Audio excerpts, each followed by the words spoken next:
फांसी दो, फांसी दो, आतंकवादियों को फांसी दो, फांसी दो। नमस्कार, मैं दिव्यांका त्रिपाठी दहिया स्वागत करती हूँ आपका क्राइम पेट्रोल सतर्क विमेन अगेंस्ट क्राइम के आज के एक और सच्चे एपिसोड में। आजकल बहुत आसान है किसी को एंटी नेशनल, देशद्रोही, आतंकवादी कहकर बदनाम करना। सबसे दुर्भाग्यपूर्ण बात तो ये है कि लोग इस तरह के इल्जाम लगाते हुए खुद को देशभक्त भी समझ बैठते हैं, मानो अंतरात्मा नाम का कोई शब्द ही नहीं है उनके शब्दकोश में। लेकिन जो लोग भेड़ चाल में उनके साथ जुड़ जाते हैं, उनकी सूझबूझ का क्या? अगर आज की कहानी देख के आपकी अंतरात्मा को तकलीफ होती है, अगर आपका खून खौलता है, तो मुझे थोड़ी उम्मीद है कि हाँ, आज भी इंसानियत बाकी है।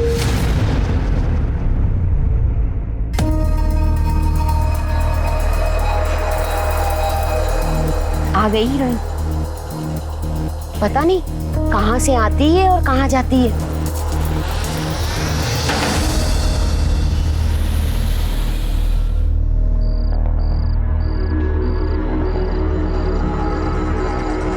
ये इतनी रात को कहाँ से आ रही है? ऐसा क्या काम करती है?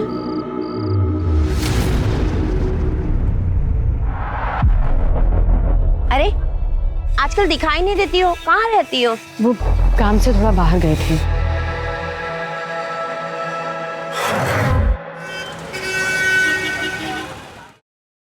हेलो। हाँ हाँ, हम समझ गए, आते हैं अभी। हाँ आते हैं। फरीदा, किसका फोन था?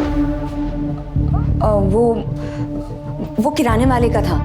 बिरयानी का मसाला लाने बोले थे उसे, बोला आ गया है, हम बस लेकर आते हैं। ठीक है।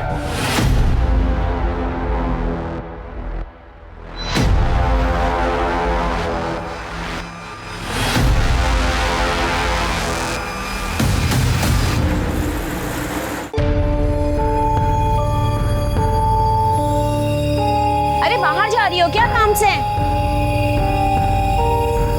फिर सुनना, ये वही आदमी है ना जो उसको लेने और छोड़ने आता है? नवरा है क्या तिचा? अरे पति होता तो साथ में नहीं रहता क्या? पता नहीं क्या है, शहर से बाहर जाना तो एक बहाना है। पक्का धंधा वंदा करती होगी।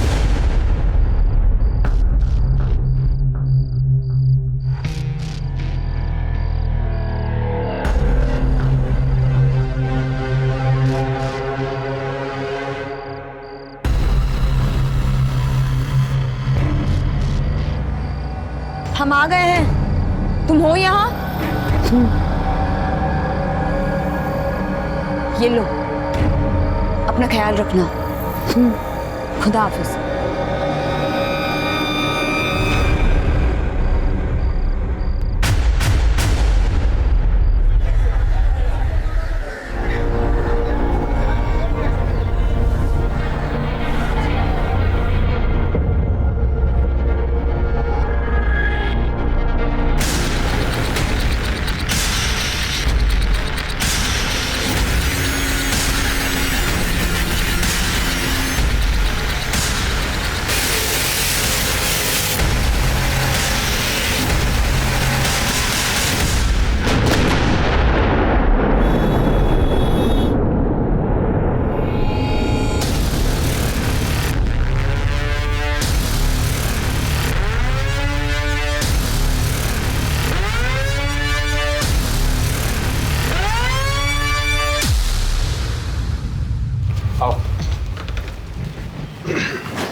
आमना, रियाज, ये देखो अम्मी तुम्हारे लिए क्या लाई है। मिठाई। तुम्हें पसंद है ना? हमें भी लड्डू खिलाइए।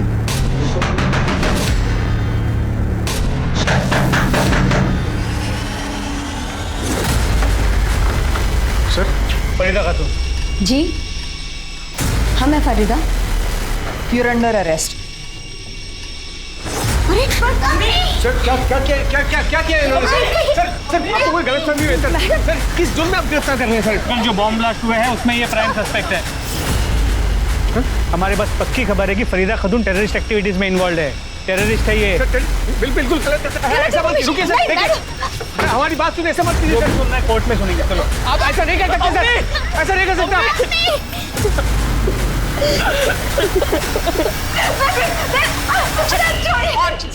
बहुत डर लगा है तुझे? उन लोगों के बारे में सोचा जो बॉम्ब ब्लास्ट में मारे गए? मासूम बच्चे तक मरे इसमें।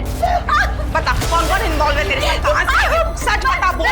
नहीं जानती अब क्या कहना। सर हम आपके हाथ जोड़ते हैं सर। सर फरीदा बेकसूर है सर। ये आप क्या कर रहे हैं सर? सर उसने कुछ नहीं किया है सर। सर हम यहीं के हैं सर, कहीं बाहर से नहीं आए हैं। 15 साल पहले हमारा निकाह हुआ था फरीदा से। देखिए सर, ये हमारे पास पेपर्स भी हैं, मैरिज सर्टिफिकेट, वोटर्स कार्ड, आधार कार्ड और ये पैन कार्ड सब है हमारे पास। आपको कोई गलतफहमी हुई है सर? हमें कोई गलतफहमी नहीं हुई है। इंटेलिजेंस गलत नहीं हो सकती। पर ये क्या आई कार्ड और पेपर्स दिखा रहे हो जो फरीदा ने फेक बनवाए?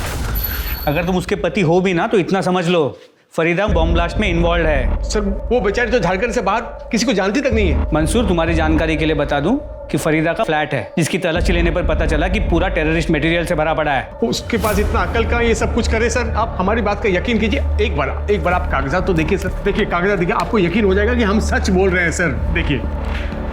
ठीक है, इसकी जांच करेंगे। अगर असली निकले तो सोचा जाएगा। जब तक आप कागजात जांच करेंगे तब तक रिहा कर दीजिए फरीदा को। उसके बाद हम आपको।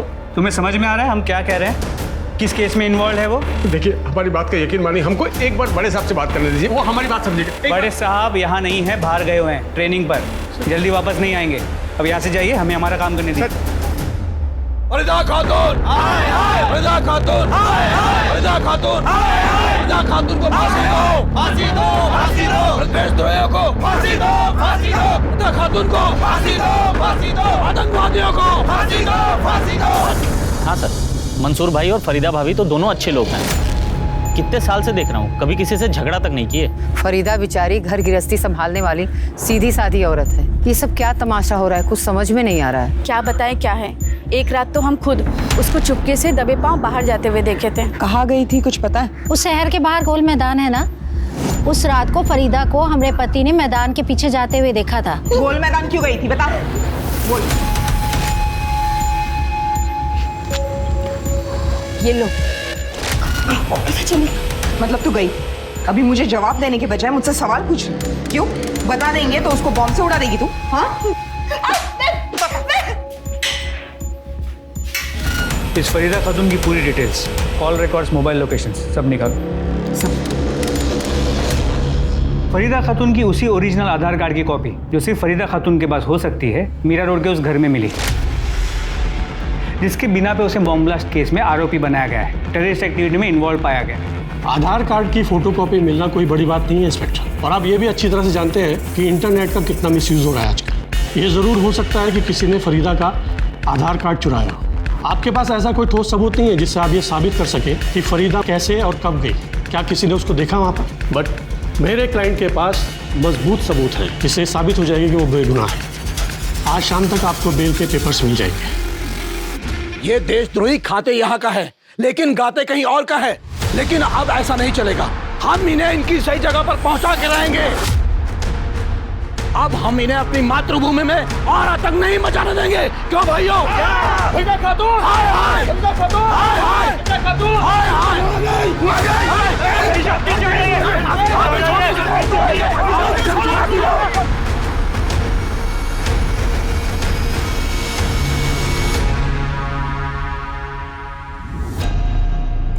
अबे देख, देशद्रोही की बच्ची पढ़ लिख कर कलेक्टर बनेगी। बना दे इसको अभी के अभी यार कलेक्टर। तभी तो इसकी अम्मा को पता चलेगा कि देशप्रेमी गद्दारों के साथ क्या कर सकते हैं। सर फरीदा के कॉल रिकॉर्ड्स में उसके पति मंसूर और बेटे रियाज के अलावा और कुछ नंबर मिले हैं जिन पे अक्सर बात होती है। सर और एक नंबर मिला है जिन पे 15 दिन में एक आध बार बात होती है, और वो भी मंसूर के नाम पर है। मंसूर का दूसरा नंबर? शायद सर। फरीदा की बेटी आमना के पास कोई मोबाइल फोन नहीं है ना?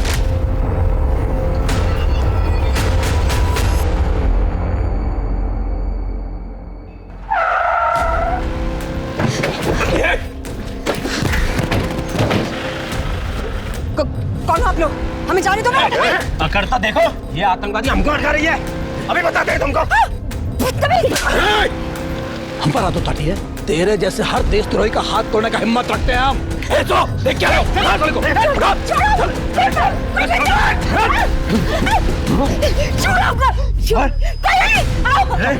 ऐसे गद्दारी करेगी? मुझे लापा मारती है तो बहुत कर गया तेरे अभी कर भी उतारता तेरे कोई बच्चा तुम लोग निकलो रे यहाँ से। क्या देख रहे हो? छोड़ो हमें, अरे गधों खड़े क्या पकड़ो रुक रुक। सर फरीदा की मोबाइल लोकेशन से ज्यादा कुछ हाथ नहीं लगा है क्योंकि उसका लोकेशन अक्सर उसके घर का या उसके आसपास के एरिया का था। शायद एक आध बार शहर के बाहर गई है, लेकिन वो भी गोल मैदान जैसी जगह पर। और ऐसी जगह जाना कोई अजीब बात है नहीं क्योंकि मार्केट स्कूल सब वही है। हो सकता है फरीदा ने जानबूझकर ऐसी जगह सिलेक्ट की हो जिस पे कोई शक ना करे। हो सकता है ये सब कुछ उसके ट्रेनिंग का हिस्सा हो। कुछ नहीं हो बेटा, कुछ नहीं। ना बेटा, रो मत। नहीं, कुछ नहीं।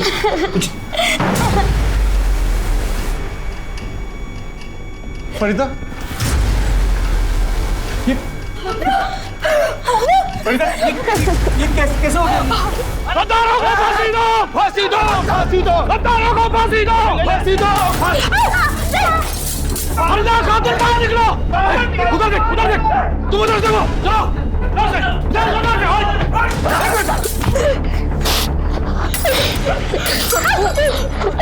गद्दारों को बाहर निकालो गद्दारों। जैसे ही जो मासूम जनता का खून बहाई है वैसे इनका खून बहाना होगा भाइयों, तभी इन्हें सबक मिलेगा। बाहर निकालो गद्दारों को, चलो।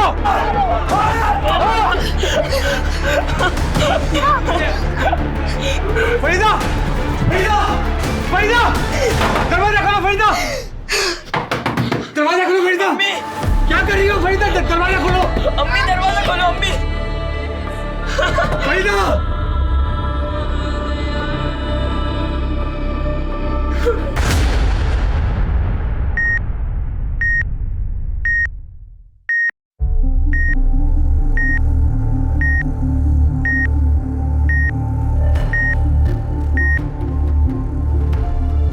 डॉक्टर मैडम, तबीयत कैसी है फरीदा की? ये तो अच्छा हुआ कि आप उन्हें टाइम पर यहाँ ले आए। फरीदा को घर कब ले जा सकते हैं? कम से कम 2-3 दिन लगेंगे। एक बार रिकवर हो जाए फिर आप इन्हें ले जा सकते हैं। डॉक्टर साहब, फरीदा खत्म कैसे? खुदा के वास्ते आप झूठी हमदर्दी दिखाना बंद कीजिए सब। आप ही लोगों के झूठे इल्जाम की वजह से हमारा परिवार इस हाल में है। आपको तो ये देख के तकलीफ हो रही होगी कि फरीदा बच कैसे गई, है ना? मंसूर जी, हमारी आपसे कोई निजी दुश्मनी नहीं है। हम सिर्फ अपना काम कर रहे हैं और आपकी हिफाजत भी हमारा काम है। इसलिए आज के बाद से 2 कांस्टेबल हमेशा आपके घर के बाहर रहेंगे ताकि आज जो हुआ है वापस ना हो। वाह साहब वाह, पहले वो भूखे भेड़ियों के सामने हमें फेंक दिया और अब बचाने का नाटक कर रहे हैं। नहीं चाहिए सर, हमें आपकी कोई हमदर्दी नहीं चाहिए। हमारा अल्लाह हमारे साथ है, वो सब देख रहा है और सबको देख रहा है साहब, वो इंसाफ करेगा। समझ गए आप?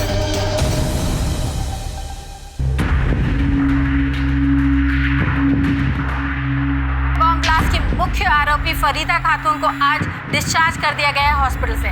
चलिए हम आपको लेके चलते हैं उस हॉस्पिटल पर जहां से फरीदा खातून डिस्चार्ज हो रही है। ये गद्दार, आतंकवादी, सेलिब्रिटी बन गई है। नाटक तो देखो इसका। अब थोड़ा सा काम नहीं चलेगा, ऐसा सबक सिखाना पड़ेगा कि कभी भूल ना सके। फरीदा, तुम अभी अस्पताल से आई हो, क्यों दरवाजा खोली हो? आराम करो ना। कोई बात नहीं। अरे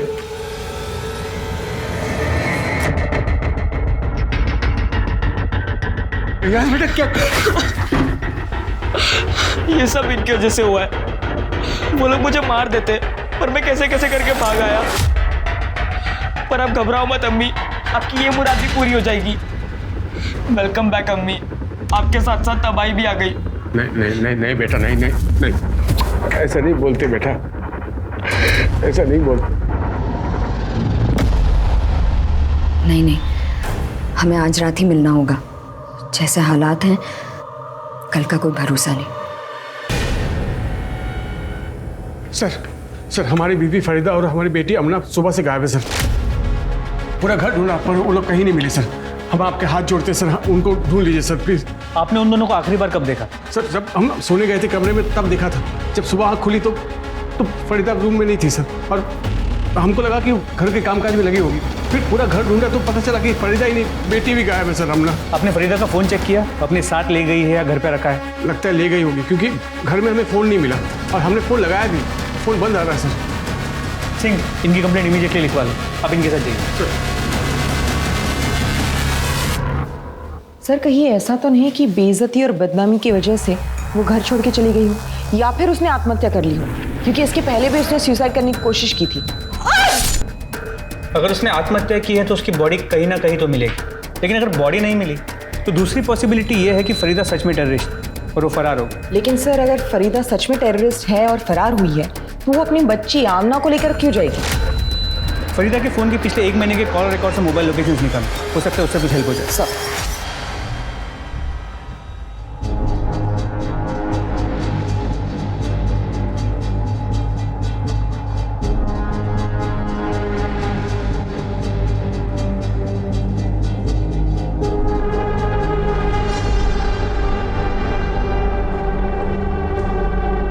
सर ना तो फरीदा और आमना को किसी ने देखा है और ना ही दोनों के डिस्क्रिप्शन जैसे डेड बॉडी किसी को मिली है। तो फरीदा रातों रात गायब कहाँ हो सकती है? कहीं फरीदा ने बॉर्डर तो पार नहीं कर लिया? कहीं फरीदा जा कहाँ सकती है?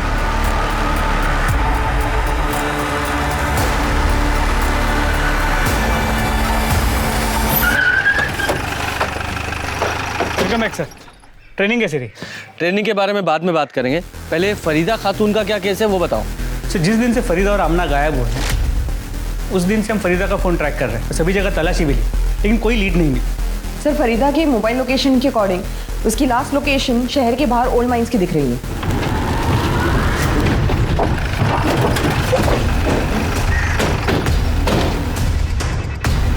यहाँ से क्या लीड मिलेगी? कैसे? हेलो, कहाँ पर? ठीक है हम आते हैं। सर यहाँ से कुछ ही दूरी पे एक बच्ची की डेड बॉडी मिली है। सिंह, आसपास मर्डर वेपन चेक करो। सर। पूजा, ये आमना को कौन मार सकता है? फरीदा? सर मुमकिन तो है आमना ने उसे देख लिया, उसका पीछा किया, शायद उसके साथ जाने की जिद भी की। फरीदा उसे साथ में ले नहीं जा सकती थी इसलिए मार दी। तुम्हारा मतलब है कि बेटी माँ पे बोझ बन सकती थी इसलिए मार दिया। और मान लो फरीदा ने नहीं मारा तो फिर ऐसा कौन है जिसने इसे मारा हो और क्यों?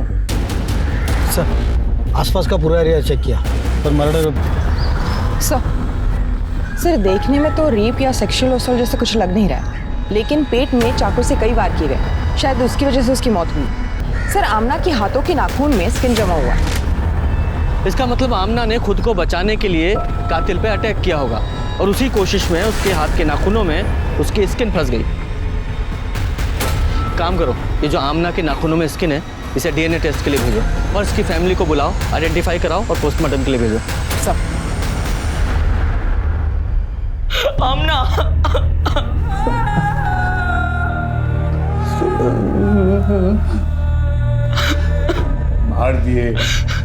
मार दिए हमारी बच्ची को।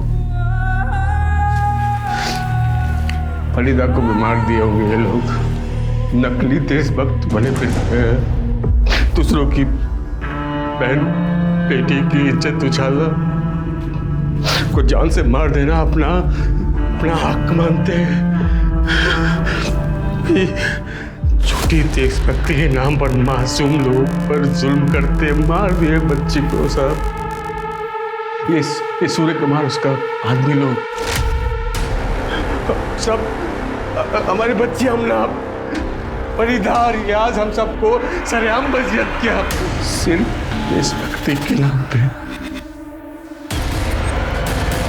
ये जो कुछ भी बोल रहा है सच बोल रहा है? ये सब कुछ हुआ है इसकी फैमिली के साथ, वो भी देशभक्ति के नाम पर?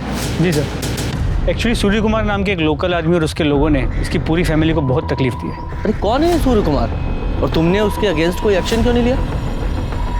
इस सूर्य कुमार को उठाओ, आज ही इसका सूर्यास्त करते हैं। देखिए हम अपना पर्सनल स्वार्थ के लिए कुछ नहीं किए, हम जो भी किए देश के लिए किए।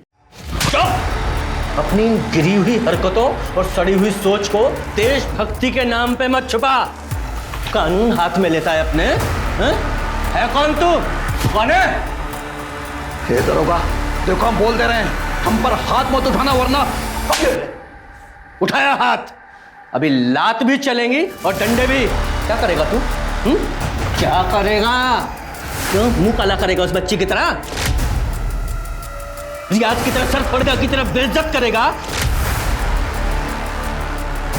क्या करेगा? बोल। आमना को क्यों मारा था? बोल। देखिए, विश्वास कीजिए हमारा। हम बाकी सब जो बोले माने वो सब सही है, लेकिन हम किसी का मर्डर नहीं किए हैं। नहीं मारा तुमने। शर्मा, इसकी सारी डिटेल्स मुझे चाहिए।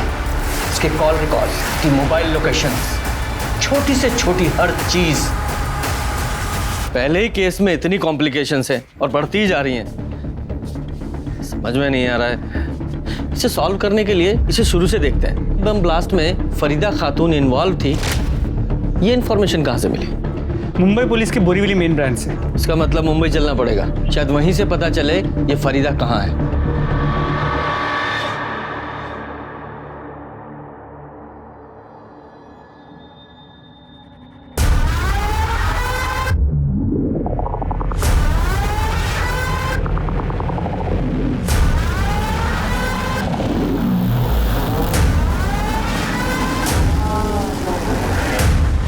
बॉम्ब ब्लास्ट 10 तारीख को शाम को 4 बजे हुआ।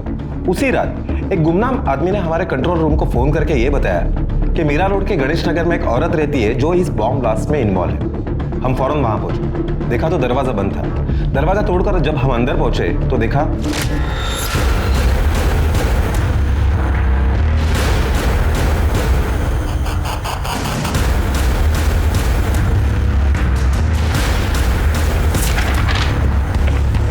फरीदा खातून, हजारीबाग, झारखंड।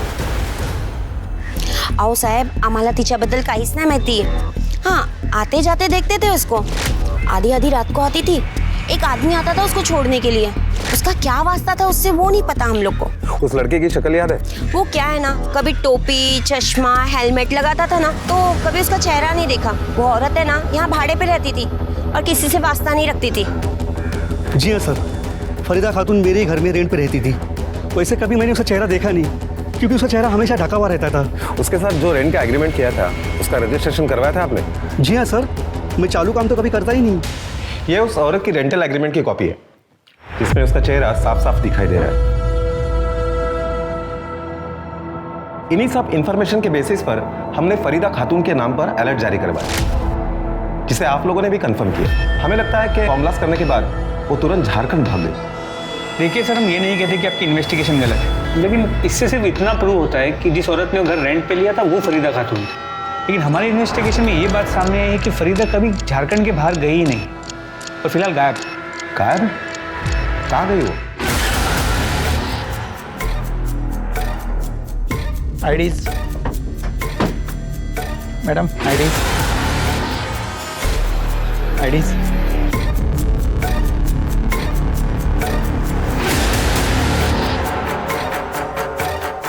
मैडम आईडीज, आपकी आईडीज दिखाइए।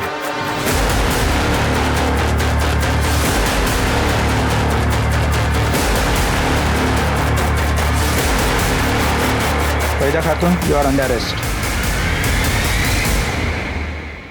मुंबई में तो कुछ नहीं मिला, अब फरीदा को यहीं तलाश करना पड़ेगा। जी सर। और सर, आमना की पोस्टमार्टम रिपोर्ट से ये पता चला है आमना की मौत 14 अक्टूबर की रात 12:30 से 3 बजे के बीच एक्सेसिव ब्लीडिंग की वजह से हुई। और सर, ब्लीडिंग की वजह वो मल्टीपल स्टैबिंग के वुंड्स ही है। जिस रात फरीदा और आमना गायब हुई उसी रात आमना का मर्डर हो गया।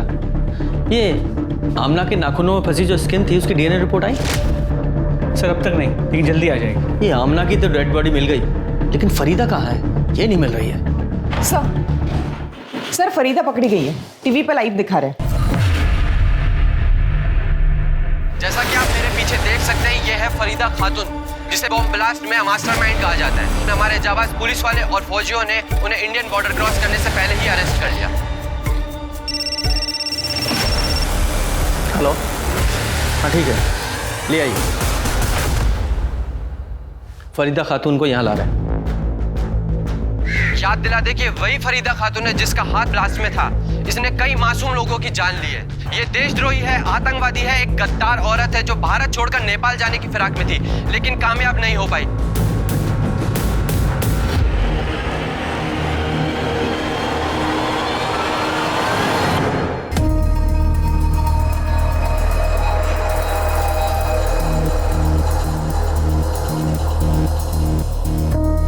कौन हो?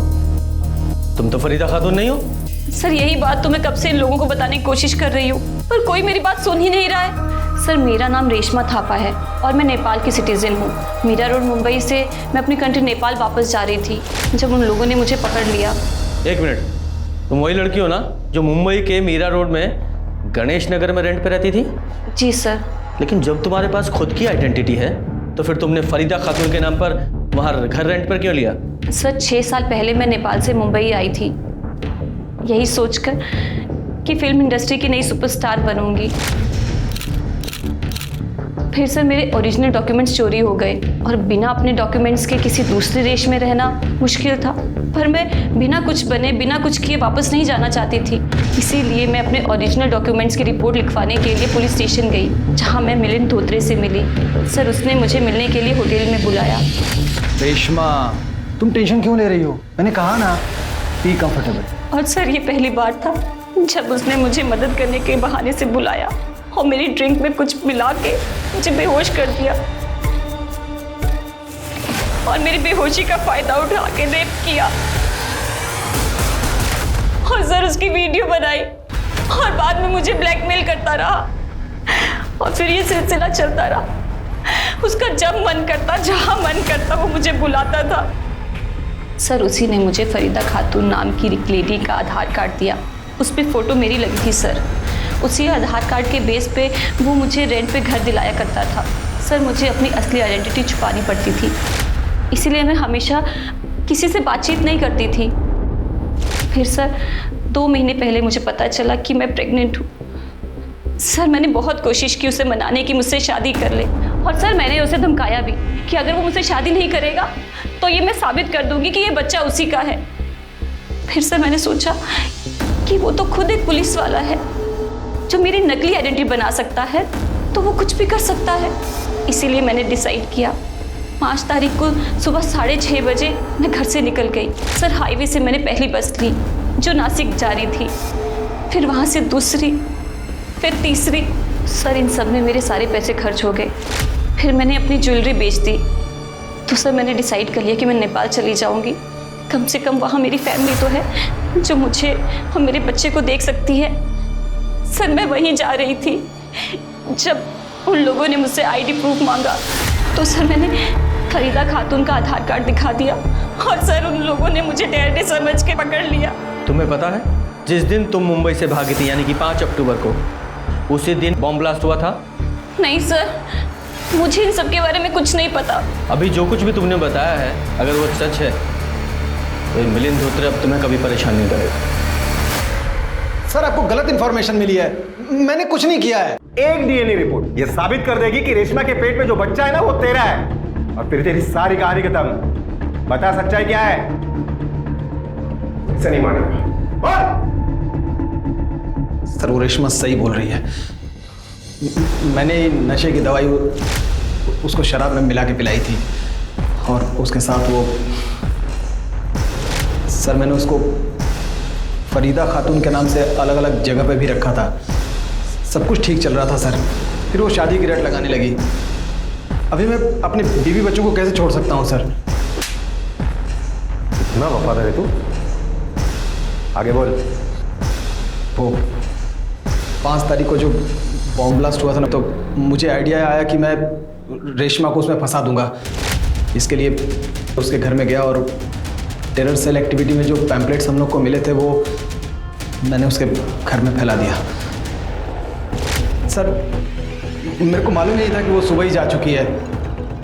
मुझे लगा बेडरूम में सो रही है। उसके बाद मैंने पुलिस को गुमनाम कॉल किया। मुझे लगा सर कि वो एक बार बॉम्ब ब्लास्ट के केस में अंदर जाएगी तो ज़िंदगी भर प्रूफ नहीं कर पाएगी कि वो टेररिस्ट नहीं है। धोत्रे, अब तू जिंदगी भर कुछ प्रूव नहीं कर पाएगा। मोरे चार्जशीट बनवाया चाहिए। सर सुनिए। देखा आपने कैसे एक भ्रष्ट आदमी ने अपनी जिंदगी बचाने के लिए मासूम औरतों की जिंदगी सूली पे चढ़ा दी। आखिरकार सच पुलिस के सामने था कि किस तरह से झूठे बॉम्ब ब्लास्ट के केस में फंसा के फरीदा खातून और उसके पूरे परिवार को तहस नहस कर दिया गया था। फरीदा के आधार कार्ड की कॉपी का गलत इस्तेमाल हुआ था। एक पुलिस ऑफिसर मिलिंद धोत्रे जिसने जनता की सेवा की शपथ ली थी, उसने न सिर्फ रेशमा को फंसाया बल्कि अपनी पत्नी को भी धोखा दिया और इसकी सबसे बड़ी कीमत चुकाई फरीदा ने, जिसका दूर दूर तक इस मामले से कोई लेना देना नहीं था, तक नहीं सुलझा था और उसका परिवार अब तक आतंक में जी रहा था। पर फरीदा थी कहाँ, वो क्यों और कहाँ गायब थी? साहब, आप जो औरत को बॉर्डर से लाए हो वो फरीदा खातून नहीं है, वो कोई और है। लेकिन तुम्हें कैसे पता? उसकी शक्ल तो हमने कहीं दिखाई नहीं है। क्योंकि फरीदा खातून पिछले 2 दिन से हमारे पास थी, हम उनको पहचानते हैं और पोस्टर भी देखे हमने। फरीदा खातून पिछले 2 दिन से हमारे पास थी, हम उनको पहचानते हैं और पोस्टर भी देखे हमने। थी मतलब? अब कहाँ है? मालूम नहीं साहब, शहर के बाहर हमारा चाय का ठेला है। कुछ दिन पहले एक आदमी आया था, उसने कहा यहीं पास में खाना बनाकर दे सकते हो? हमने कहा हाँ। उसने कहा कि दरवाज़ा बंद रहेगा, औरत को खाना देकर दरवाज़ा बंद करके जाना। लेकिन जब हम वहाँ पहुँचे तो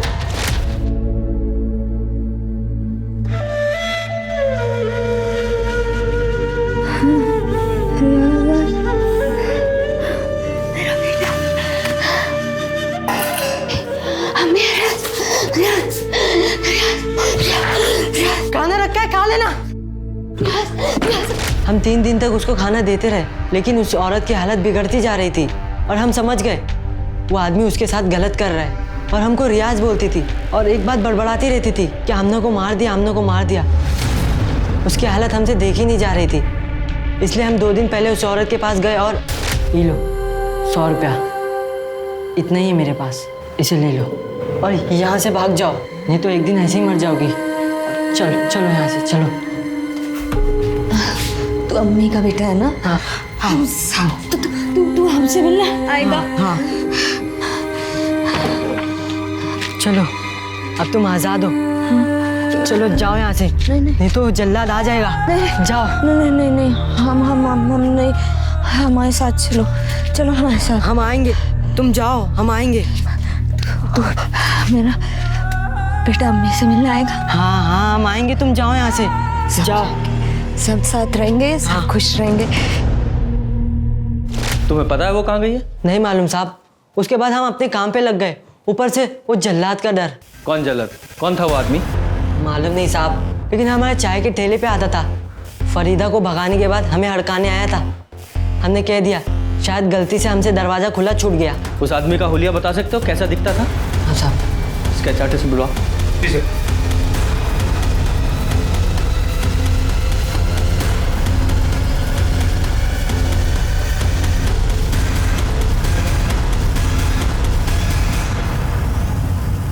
पक्का यही आदमी? हाँ साहब, यही था और माथे पे एक लाल टीका भी था। तेरा ही आदमी है ना ये? नाम क्या है इसका? कौन है ये? ये तो हम। अरे ये तेरे ई आ का टाइम नहीं है, नाम बोल। बलराज मिश्रा। बलराज मिश्रा है। कहाँ मिलेगा ये? फरीदा कहाँ है? कहाँ रखा है तूने उसे? वो तो भाग गई। कहाँ है, कहाँ गई, हमको कुछ नहीं पता। मतलब तू मान रहा है कि तूने उसे किडनैप किया था? कहाँ से किडनैप किया था तूने उसे? हैं? कहाँ रखा था? सर एक रात हम घर जा रहे थे तो हमने देखा कि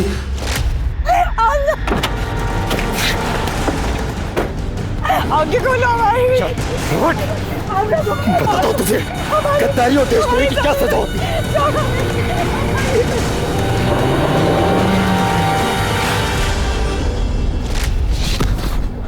सच के साथ झूठ मिला के बोल रहा है तू?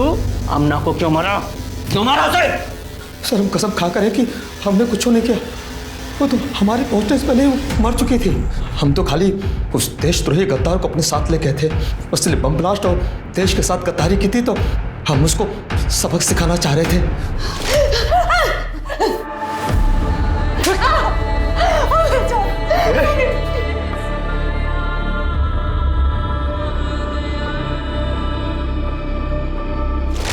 बस हम 10 दिन उसके साथ यही करते रहे।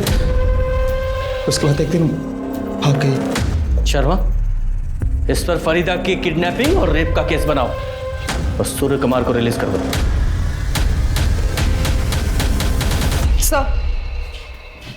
सर एक इन्फॉर्मेशन मिली है, मंसूर के घर में उसके साथ कोई और औरत रह रही है। कौन? सर ये तो कह नहीं सकते, किसी ने उसका चेहरा नहीं देखा है। कहीं वो फरीदा तो नहीं है? आप कैसी बात कर रहे हैं सर? फरीदा यहाँ वापस आती तो हम आपको इन्फॉर्म नहीं करते क्या? तो फिर ये मोहतरमा कौन है?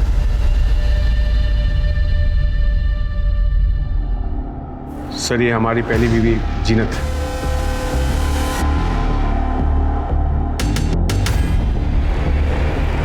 जीनत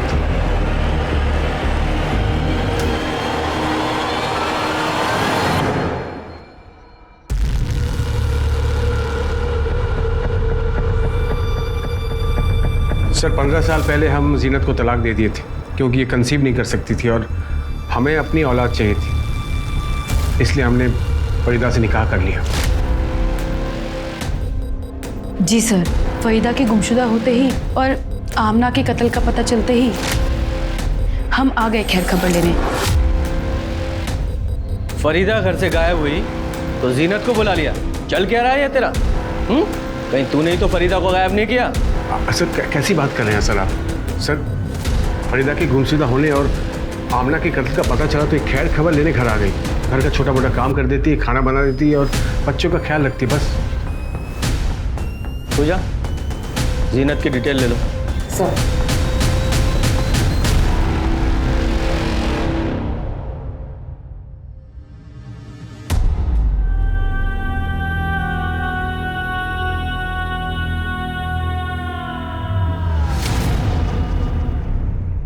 जहां एक तरफ पुलिस फरीदा की तलाश में दिन रात एक कर रही थी, वहीं फरीदा इंसाफ की सारी उम्मीदें छोड़कर मंदिर के बाहर भीख मांगकर पेट भर रही थी।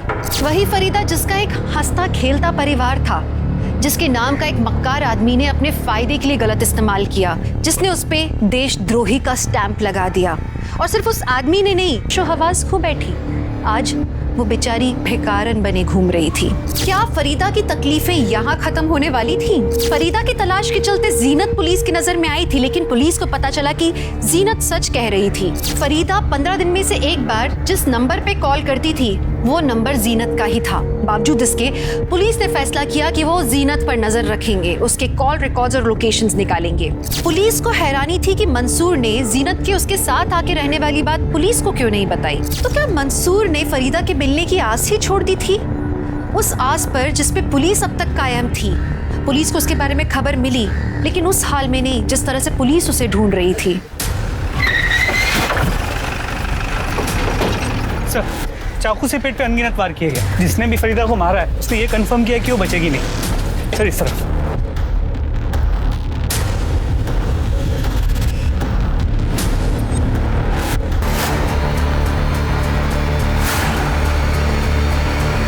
ये दमयंती है, मंदिर के बाहर भीख मांग के अपना गुजारा करती है। सबका कहना यह है कि फरीदा सिर्फ इनके साथ ही बात करती थी। फरीदा के बारे में आप कुछ बता सकती हैं? ये कुछ दिन पहले यहाँ आई थी, मंदिर की सीढ़ियों पर बैठकर भीख मांगा करती थी। तो साहब यहाँ के लोकल गुंडे हैं ना, उसको उतना ही पैसा रहने देते थे कि वो पेट भर के खा सके। कभी कुछ नहीं बोलती थी साहब, बस खामोश रहा करती थी। कभी कभी बड़बड़ाती रहती थी कि आमला को मार डाला, आमला को मार डाला। वो रियाज को याद करती रहती थी। हमने पूछा भी, 2 दिन पहले अचानक उसने कहा कि मुझे फोन करना है। एक फोन करना है हमें। फोन करना है? किसको? कोई है भी क्या तुम्हारा? कोई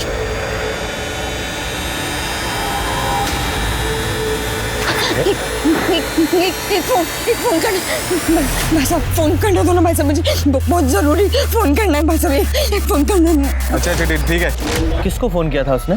मुझे तो पता नहीं। अच्छा आप बता सकती हैं कौन था वो आदमी जिसके फोन से फरीदा ने कॉल किया था? नहीं, मैं तो नहीं जानती हूँ साहब। फरीदा ने किसके फोन से कॉल किया था मुझे क्या पता। हजारों श्रद्धालु आते जाते रहते हैं यहाँ पे। शर्मा, मंसूर से बॉडी आइडेंटिफाई करा के पोस्टमार्टम के लिए भेजो। सर।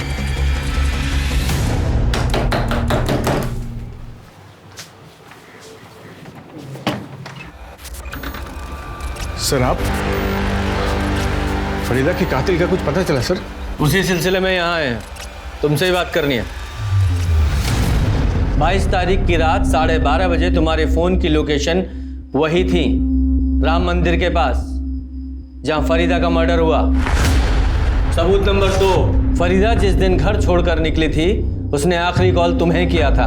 और सबूत नंबर 3, ये डीएनए रिपोर्ट, उसमें आमना के नाखूनों में फंसी हुई स्किन और फरीदा के हाथों में जो बाल थे वो एक ही औरत के थे, तुम्हारे।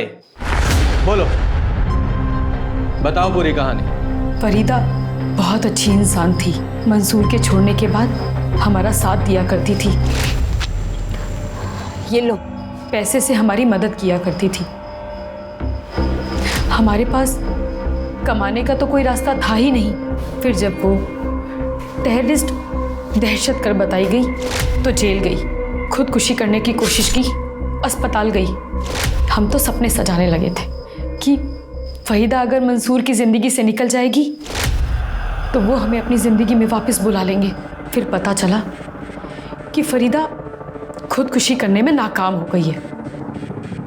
एक रात उसका फ़ोन आया कि आज ही उससे मिलना होगा, आखिरी बार वो पैसों से हमारी मदद करेगी, क्योंकि घर वालों की बेहतरी के लिए वो हमेशा के लिए शहर छोड़ के जा रही है। शहर के बाहर हम रात को जिस जगह मिलने वाले थे, फरीदा के साथ आमना भी आ गई, तो हमें लगा उसने फरीदा को घर से निकलते देख लिया होगा, तो जिद करने लगी होगी, इसलिए वो उसे अपने साथ लेकर आ गई। तभी हमने फैसला किया कि हम इन दोनों को ही मार देंगे। रहे थे, हमें लगा कि वो खुद ही उसे जान से मार देगा। हम घर जाकर मंसूर के पास जाने की तैयारियां करने लगे। हमें लगा कि फरीदा तो अब तक मर चुकी होगी। फिर एक दिन उसका राम मंदिर से मंसूर के फ़ोन पे फ़ोन आया। मंसूर उस वक्त बाथरूम में थे। फ़ोन हमने उठाया। बिना सोचे समझे बोले जा रही थी कि जीनत ने आमना को जान से मार दिया है और अब वो हमें भी मारना चाहती है। हम यहाँ राम मंदिर पे हैं, आके हमें ले जाओ। हमने बिना कुछ बोले फ़ोन काट दिया और रात को राम मंदिर चले गए। अल्लाह और कानून दोनों तुम्हें सजा देंगे। फरीदा एक नेक इंसान थी जो अपने पति की तलाकशुदा बीवी के लिए फिक्रमंद थी, उसकी मदद कर रही थी। पर जीनत ने फरीदा की नेक नियत का बदला फरीदा और आमना की, जो अपनी घर गृहस्थी संभालने में लगी थी, बच्चों को पालने में लगी थी, उसका इतना अपमान हुआ, उसका बलात्कार हुआ, उसके साथ इतना अत्याचार हुआ, यहाँ तक कि उसकी हत्या भी कर दी गई। देशभक्ति दुनिया के हर इंसान के रगों में दौड़ती है, चाहे वो किसी भी देश का इंसान क्यों ना हो। पर इसका मतलब ये नहीं है कि गला फाड़ के चिल्लाना, दूसरों को गालियां देना ठीक है। आपको गाली देने का लाइसेंस कोई नहीं देता। आप सच्चे देशभक्त तब हो जब आप एक अच्छे इंसान हो। जब इंसानियत से भटकने लगो तो जरूरी है कि सिर्फ दूसरों को नहीं, पहले खुद को संभालो। इसी के साथ मैं दिव्यांका त्रिपाठी दहिया अब लेती हूँ आपसे विदा। फिर मिलूंगी एक नए केस के साथ। तब तक देखते रहिए क्राइम पेट्रोल सतर्क, विमेन अगेंस्ट क्राइम। एक औरत पर वार, अब हर औरत का भार। जय हिंद।